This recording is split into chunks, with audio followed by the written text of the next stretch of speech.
Picture this. You wake up one morning, roll over, grab your phone, open your bank app, not even thinking. And then you see it. 6 figures. $100,000. Not a screenshot, not a fake flex. It's really there. Clean money. No debt, no loans hiding behind it. And the crazy part? You don't feel rich. You feel untouchable. You start thinking things like, I finally made it. I can relax a little. One smart move and I'm out the game forever. If you've ever had that thought, or you're chasing that moment right now, I need you to listen. That exact feeling is how people lose everything. Because here's the truth nobody tells you. Your first $100,000 is the most dangerous money you will ever touch. Not because it's small, but because of what it does to your brain. And if you don't understand that 100K won't turn into $1 million. It'll turn into a lesson. Look, society lies to you early. They make $100,000 sound like the finish line. Hit 6 figures, you're good. Life unlocks. Here's what they don't tell you. 100K doesn't change your life. It changes your confidence. And confidence without discipline is one of the most expensive things you can have. Statistically, this is where it gets ugly. Over 70% of people who come into a large sum of money lose most of it within a few years. Not because they're dumb, but because they misread what the money means. They think 100K means I'm ahead, when in reality, it means you finally entered the game. Before you had that money, you moved careful. You were in survival mode. Rent mattered, bills mattered, every decision felt heavy.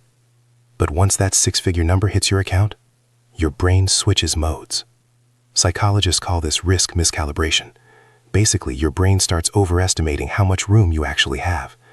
You don't consciously say, I'm about to mess this up. You say things like, it's only $5,000. It's only one bad month.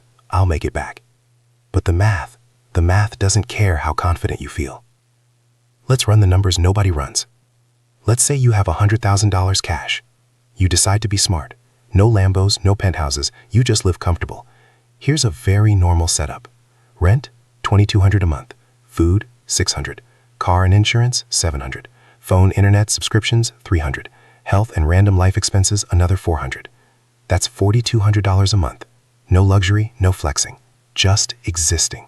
That's over $50,000 a year, meaning your $100,000 lasts less than 24 months if nothing goes wrong. No emergencies, no mistakes, no bad decisions. And that's the version people call playing it safe. That money isn't a finish line. It's a test. It's the first time you have enough rope to either climb or hang yourself. It's the seed, not the harvest. And your job isn't just to protect it, it's to plant it where it can grow. Don't let your first big win trick you into taking your last big loss. And this right here, this is where people mess up.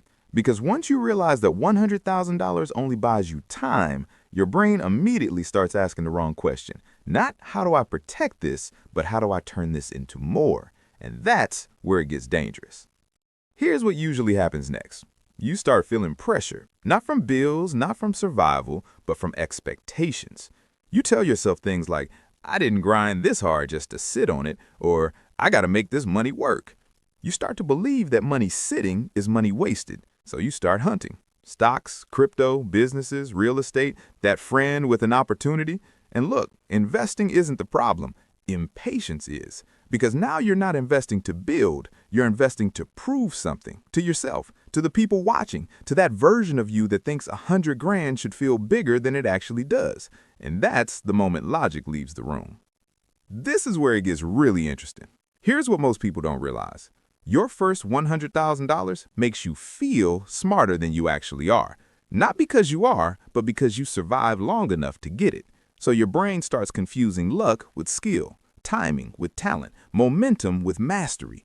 You start saying things like, if I made it once, I can do it again. Or, I'll just take a bigger swing. I don't want to move slow. But money doesn't disappear fast from stupidity. It disappears slow from comfort and confidence. One $5,000 loss? Annoying. Two $10,000 losses? Uncomfortable. 3 bad moves? Now you're not thinking clearly anymore. Now you're just trying to get back to where you were. And chasing losses is how smart people turn disciplined money into emotional money. Nobody tells you this, but I will.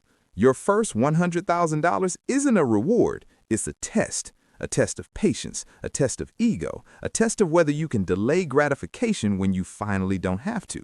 Because real wealth doesn't come from big swings early on, it comes from staying alive in the game long enough to let small advantages stack up. Rich people don't ask, how do I double this? They ask, how do I make sure I never go back to zero? That mindset difference alone is the gap between people who keep money and people who tell stories about how they used to have some. So let me reframe it for you. 100 grand isn't freedom, it's leverage. It buys you time to think instead of react. It buys you room to make small mistakes. It buys you the ability to say no to bad opportunities. And most importantly, it buys you clarity. But only if you slow down long enough to use it. If you rush, the money won't save you. It will expose you. I'm not here to hype you up. I'm here to keep you from fumbling. So if you ever hit that number, or you're close, remember these boring rules. Protect the base before you chase growth. Never risk money you can't emotionally afford to lose. Cash isn't lazy, it's defensive. Your lifestyle should lag your net worth, not match it. And if you don't understand the downside, you don't invest. Boring rules, but boring rules keep you rich. Now here's the part I didn't even touch yet, because the real danger of your first 100 grand isn't just how you spend it, it's what it makes you believe about the next level. Most people think if 100K feels like this, 1,000,000 must be freedom. That's the next lie, because the jump from 100K to $1,000,000 comes with a whole new set of traps, different pressure, different mistakes, different ways people lose everything. And that's exactly what we're breaking down next. So if you don't want your first win to be the reason you never get another one, you're gonna want to hear that. Trust me.